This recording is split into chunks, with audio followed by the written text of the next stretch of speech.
Let me show you a little bit on Pinterest. So I like Pinterest because I think it's the best way to kind of just catalog things. Like I can pin something 2 years ago. I don't know if Pinterest existed. I think they existed 2 years ago, but it's always there to go back to, and you can categorize all your pins.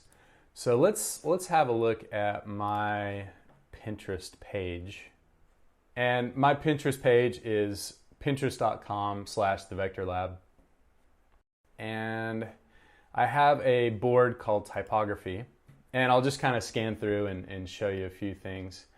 I just pin everything on here. There's a classic typeface, Stilla, that's really beautiful.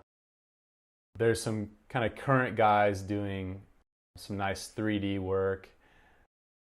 This guy looks like he took a kind of a regular typeface and made a U out of a J. And there's some Herb Lubalin stuff. Really nice hand-done script. Hand-done in the way that it wasn't built off of a typeface, I don't think. Really cool ornamental letters, kind of circusy looking. So I've got just every kind of thing pinned on here, just hundreds and hundreds, probably thousands actually. So if you're looking for type inspiration, this is a good place to go.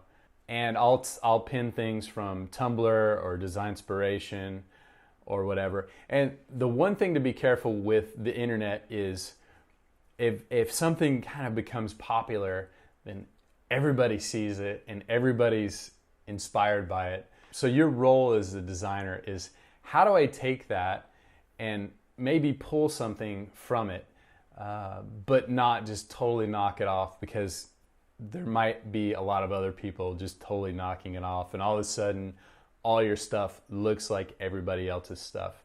So the more you can go to bookstores and find old type books, or go around the city and just take photos of things, the better, because the internet's like a fishbowl. Everybody sees it.